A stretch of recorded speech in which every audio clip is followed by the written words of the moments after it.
श्रीमद्भगवद गीता, श्री गीता के ज्ञान का 10वां अध्याय।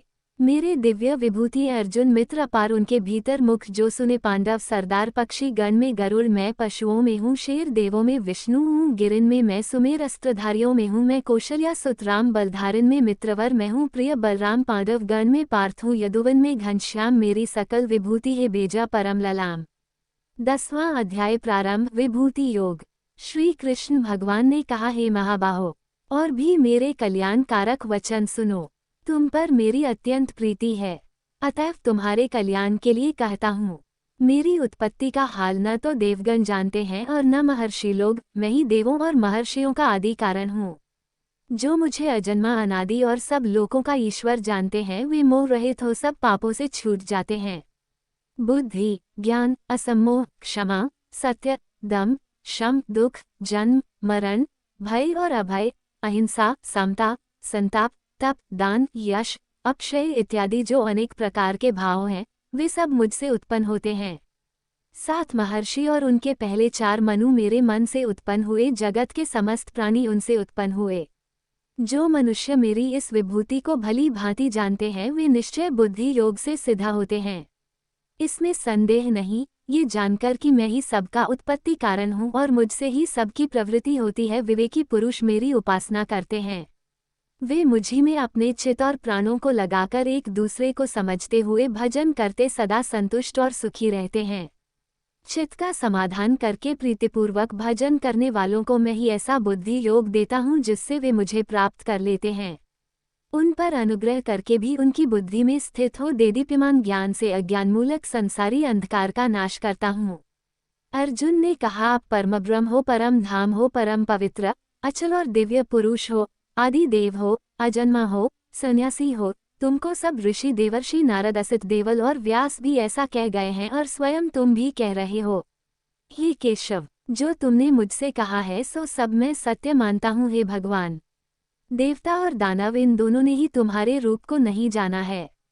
हे सब जीवों के उत्पन्न करने वाले भूतेश, हे देव, हे जगतपते, हे पुरुषोत्तम, आप स्वयं ही अपने मन को जानते हैं।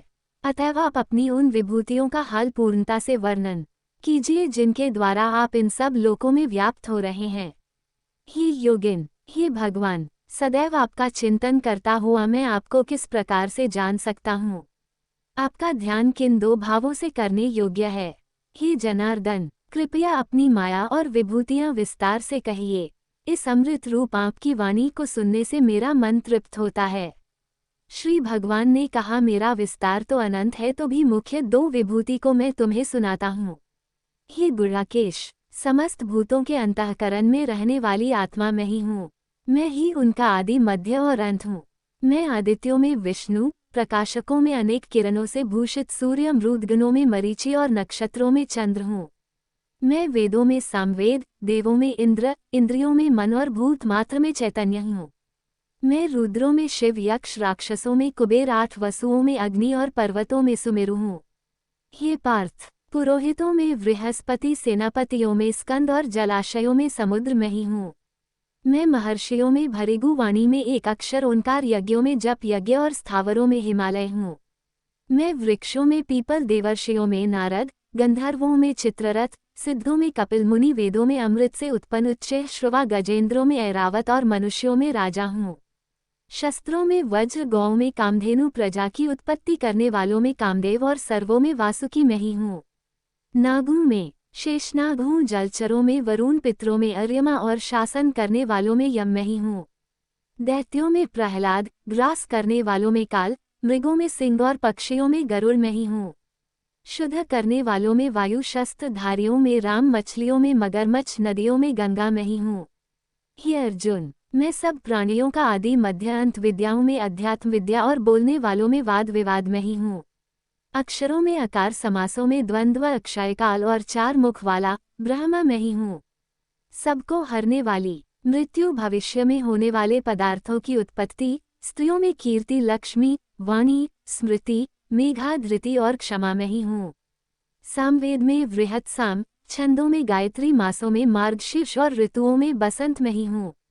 छलियों में जुआ और तपस्वियों में तेज, जय, उद्योग और सात्विकों में सत्य मैं ही हूँ। यादवों में वासुदेव, पांडवों में अर्जुन, मुनियों में व्यास और कवियों में शुक्राचार्य मैं ही हूँ। दमन करने वालों में दंड, जय चाहने वालों में नीति, गुह्य पदार्थों में मौन रहना और ज्ञानियों में ज्ञान मैं हूँ। और हे अर्जुन, प्राणी मात्र में भूत भाव का जो बीज है वह मैं ही हूँ। मेरे अतिरिक्त चराचर जगत में कुछ भी नहीं है।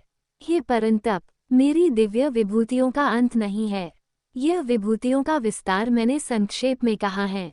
जो वस्तु ऐश्वर्यवान, शोभायमान और यशवान है उन्हें मेरे तेज ही के अंश से उत्पन्न हुआ जानो। अथवा हे अर्जुन, इस ज्ञान से तुमको क्या प्रयोजन है? यही जान लो कि मैं अपने एक ही अंश से संपूर्ण जगत में व्यापक हूँ। इति सुपनिषत्सु ब्रह्मविद्या योग शास्त्रे श्रीकृष्ण अर्जुन संवादे विभूति भेद योगो नाम 10वां अध्याय। 10वें अध्याय का महात्म्य प्रारंभ। श्रीनारायण बोले, हे लक्ष्मी, अब 10वें अध्याय का महात्म्य कहता हूँ, तू श्रवण कर। एक समय कैलाश पर्वत पर शिव, पार्वती और हम बैठे थे। एक हंस मेरे दर्शन को आया। हंस ब्रह्मा का वाहन था। ब्रह्मलोक से मानसरोवर को जाता था। उस सरोवर में सुंदर कमल के फूल थे। एक कमल को लांघने लगा, उसकी परछाई पड़ी, वो हंस अचेतन काल हो गया, आकाश से गिरा। तब उसी समय उसी मार्ग में एक गण आया। हंस को गिरा देखकर गण ने कहा, हे स्वामिन, वो हंस आपके दर्शन को आया था, श्याम वर्ण होकर गिर पड़ा है। गण मेरी आज्ञा से हंस को ले आए। हमने पूछा, हे हंस, तू श्याम वर्ण क्यों हुआ? हंस ने कहा, हे प्रभु जी, मैं आपके दर्शन को आया था। मानसरोवर में कमल फूले थे, मैं उनको लंघ कर आया, इससे मेरी देह श्याम वर्ण हो गई, आकाश से गिर पड़ा, कारण जानता नहीं क्यों हुआ है। ये सुनकर शिव जी हंसे। आकाशवाणी हुई कि हे शंभू जी, कमलनी से पूछो, वह कहेगी। कमलनी ने कहा, पिछले जन्म में मैं अप्सरा थी, नाम पद्मावती था। पिछले समय श्री गंगा जी के किनारे एक पंडित स्नान करके गीता जी के 10वें अध्याय का पाठ किया करता था। एक दिन राजा इंद्र का आसन चला। तब इंद्र ने आज्ञा करी, तू जाकर उस पंडित की तपस्या भंग कर।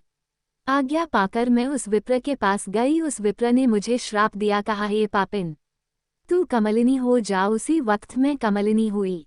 अब मैं गीता के 10वें अध्याय का पाठ करती हूँ, उसी से मेरा तेज है। मुझको लांघने वाला काला होकर अचेतन हो जाता है। तब हंस ने कहा, कैसे मेरा काले से श्वेत वर्ण होवे और तू इस देह से छूटकर देव देही पावे? तब कमलनी ने कहा, कोई गीता के 10वें अध्याय का पाठ सुनावे, तब उद्धार होगा। तब पंडित ने उस सरोवर में स्नान कर शालिग्राम का पूजन कर 10वें अध्याय का पाठ किया।